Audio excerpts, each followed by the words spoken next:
Today in this explainer, we're diving into an absolute game changer for your personal finances, the 50-30-20 budgeting rule. We're going to break this down step by step so you can walk away feeling totally empowered to take control of your money. Let's just get right into it.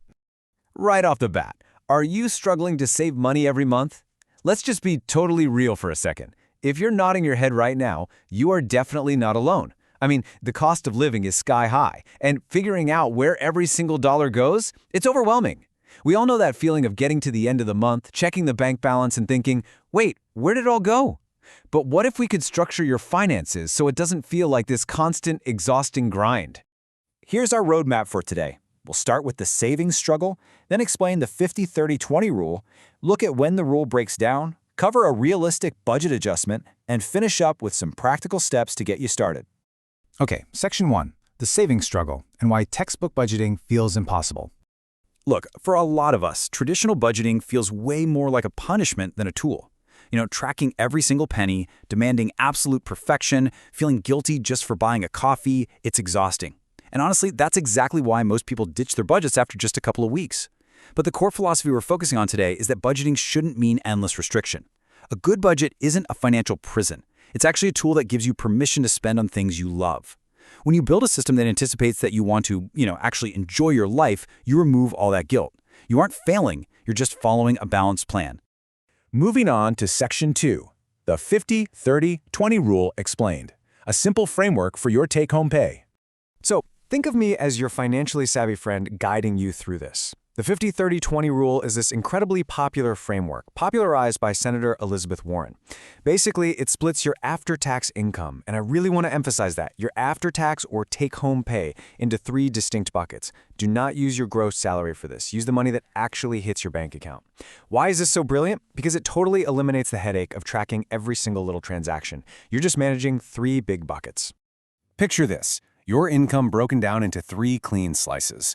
You've got 50% for needs, 30% for wants, and 20% for savings and debt. What makes this so incredibly effective is the balance it creates. It literally forces a savings habit by making that 20% slice non-negotiable. You're not just saving whatever happens to be left over at the end of the month, because, let's be honest, there's rarely anything left over. You are proactively carving out money for your future first. Let's break down those slices, starting with your needs at 50%. What actually qualifies as a need? Well, we're talking about rent or your mortgage, utilities, groceries, insurance, minimum debt payments, and transportation to work. These are the absolute essentials you need to live and work safely. Now, to be clear, this does not include premium cable packages or eating at fancy restaurants. This is your baseline survival cost, and ideally, it shouldn't take up more than half of your take-home pay. Now for the fun part, the wants category, which gets a very generous 30%. This is your dining out, entertainment, subscriptions like Netflix or Spotify, your hobbies, and non-essential shopping. Allocating this 30% is a massive deal because it's exactly what makes this budget sustainable. You do not have to cut out joy to be financially responsible. You're literally budgeting for fun. Giving yourself this allowance completely removes the guilt of buying concert tickets or grabbing takeout on a Friday night. Finally, we've got the 20% bucket for savings and debt payoff. This covers building that emergency fund, making retirement contributions, investing, and extra debt paydown. And let me clarify that last point. Remember how minimum debt payments were in the needs bucket? Well, any extra cash you throw at your debt to aggressively pay down the principal, that comes out of this 20% bucket. This is your wealth-building, freedom-generating slice. It is, without a doubt, the most important 20% of your financial life. All right, Section 3, when the rule breaks down. Real-world challenges to textbook math. Now, if you've been listening to this and thinking, there is literally no way my rent is only 50% of my income, I totally hear you. The 50-30-20 split is an awesome baseline, but if it doesn't work for you right now, it just means the math needs a little tweak to fit your reality. On one hand, we have this perfect textbook expectation where needs just magically fit into 50%. But in the real world, if you live in a high cost of living area, whether that's New York, London, Sydney, or Toronto, your rent alone might blow right past that 50% mark. Toss in a lower starting salary or heavy consumer debt, and suddenly that perfect ratio feels basically impossible. The data actually points out a few specific breakdown factors we need to watch out for. For instance, when your take-home pay is under $3,000 a month, your baseline needs are almost always going to eat up 55 to 65% of your budget, if not more. That leaves very little room for that standard 30-20 split. Or if you're drowning in high-interest credit card debt, a lot of financial experts say you should temporarily shift to a 50-20-30 model. That means dropping your wants down to 20% so you can do a massive 30% aggressive debt payoff. The big takeaway here? Treat the rule as a compass, not a straitjacket. Which leads us to Section 4, a realistic budget adjustment, tweaking the math for incomes under $3,000 a month. I want to assure you guys that adjusting this rule to actually fit your life is a way smarter financial move than just throwing your hands up and quitting.